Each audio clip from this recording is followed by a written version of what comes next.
Growing up as a mixed race person, it can be the most difficult thing to find your identity. I obviously am a mixed race person. I'm half white, half South Asian. That's my mix, right?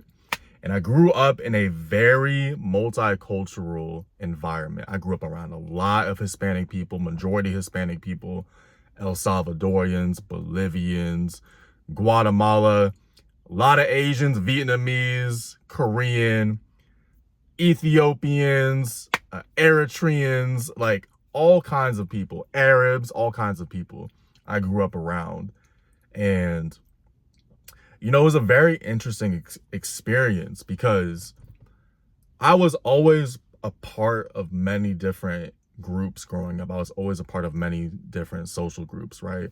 Like I played basketball growing up, and that was a certain environment. I had a group of just different friends, and they all were different environments. They all gave me something different to look at. But I never felt like I quite fit in. And I know a lot of people in general feel like this. Specifically, I'm talking about mixed race people, but I know all kinds of people feel like this. You don't have to be mixed race to feel like this. But, when you're mixed race, right, and you don't really have that closeness in proximity with the people that you're from, like a lot of one side of my family do not live in the United States.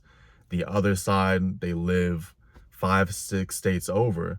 So I don't really have that much proximity with them. And you start to just identify yourself as your own thing.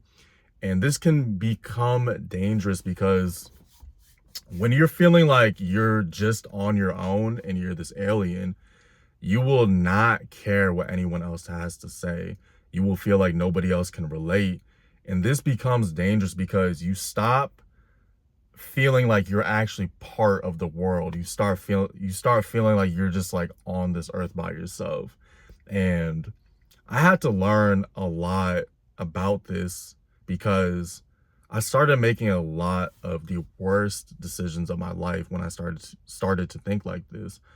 I literally at one point would not listen to anybody that was trying to benefit my life, that was trying to help me. And my mindset around this has completely shifted. You see, I believe that I'm part of the world. Now, however people see me is up to them, right? As to if they like me, if they don't like me. But I genuinely believe that I'm part of the world. I'm part of every single group to a certain extent.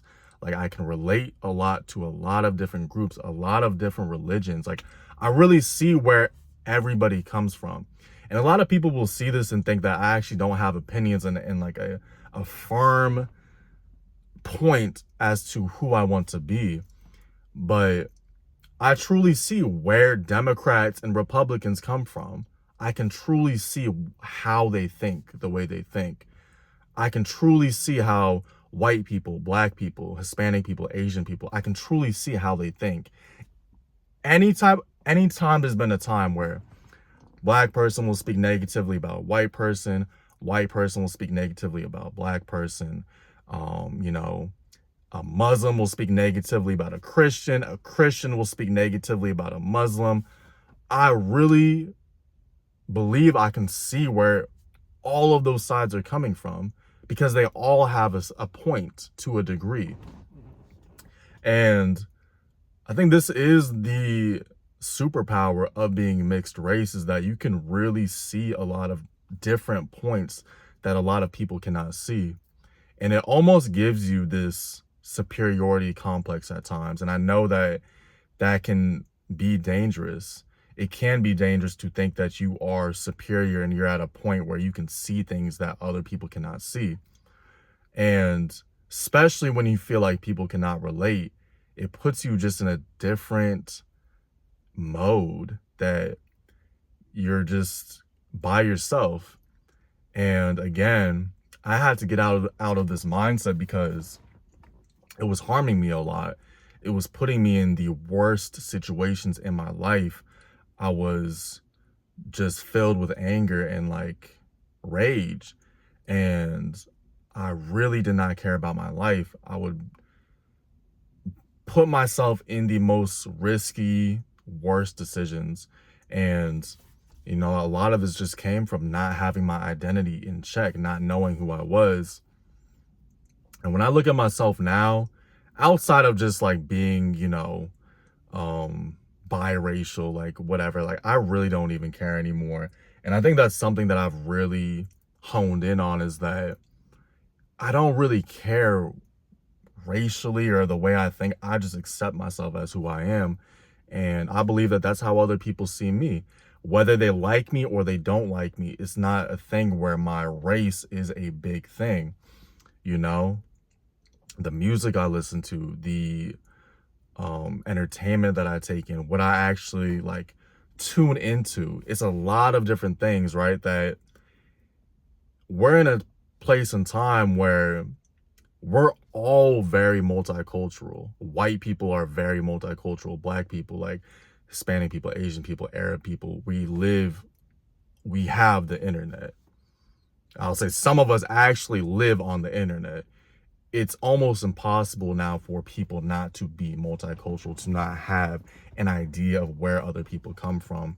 And I think this is the greatest thing that does come from the internet, outside of the negativity, is that we do have an understanding of how other people think.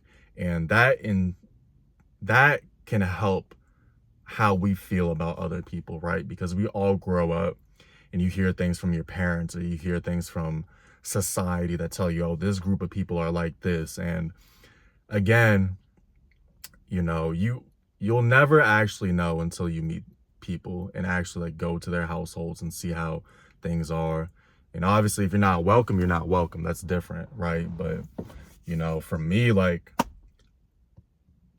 I grew up around majority Hispanic people. When I was 20 years old, I worked at a training studio where it was 95% Black. And again, like, it was a beautiful time because I got to learn so much about people that were different from me. You know, it was one of the greatest experiences I ever had. The people were amazing and they treated me with a lot of respect. And a lot of these people, regardless of race or religion or anything, they're people that I looked up to. They're people that had, you know, very ambitious careers, and they had dreams. And outside of the race politics and, you know, religion and just anything that divides us, I really appreciated just being around people like that. And that's what I feel like my actual race is. Like, I appreciate being around people that want to be their very best self, and that they don't fall into the trap of racism or political divide or religious divide. People that actually want better and don't let the negativity actually consume them. Those are people that I really get along with. And those are people, can be any background, could be biracial, you could be triracial, you could be one race. It does not matter to me. That could be anybody. But when you understand that you are actually part of this world, and that no matter what you are, that you are enough, you will get to a point where you realize that you can be part of this world. You can be whatever that you are supposed to be, you can be. And you won't feel so alone anymore.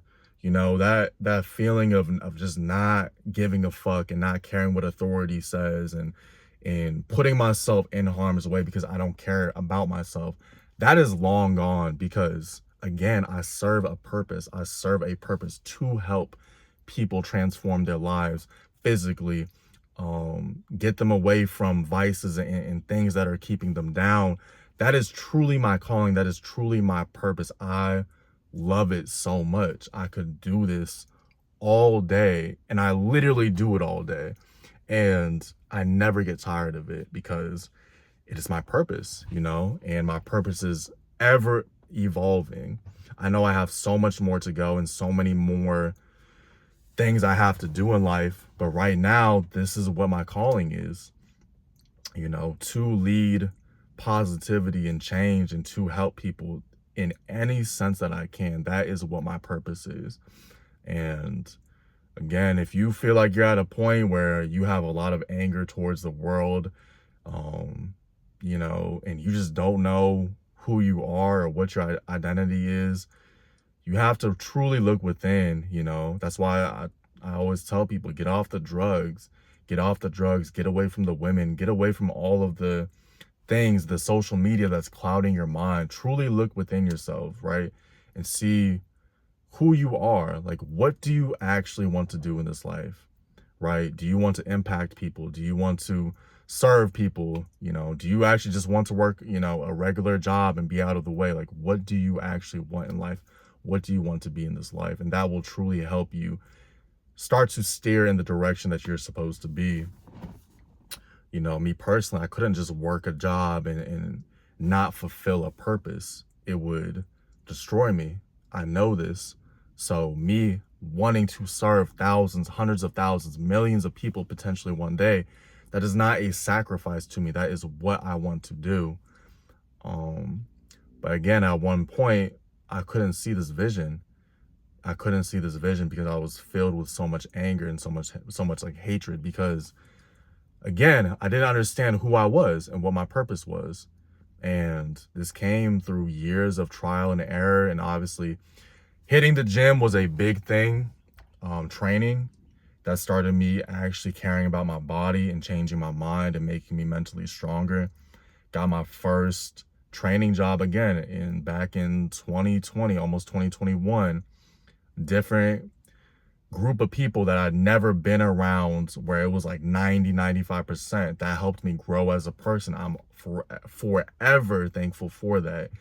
Got to transform many people's lives and make the most money I ever had at that point. And again, you have to take all of these experiences and just understand that you have to continue to search for your purpose.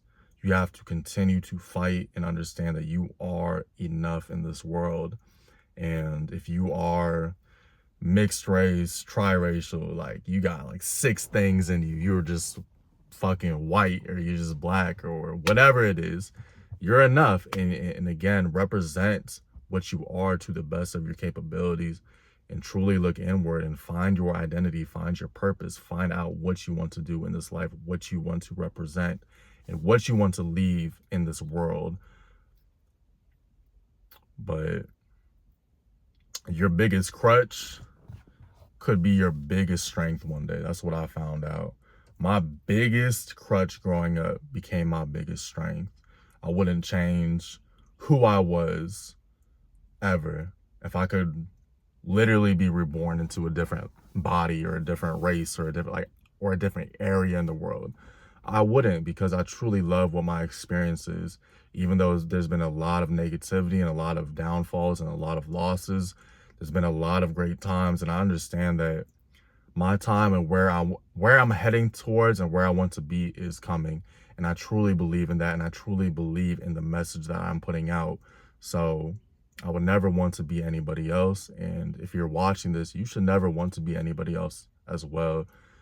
Truly love yourself and understand that what you are is enough. But this is John with the Only. I'm sending blessings always. Peace.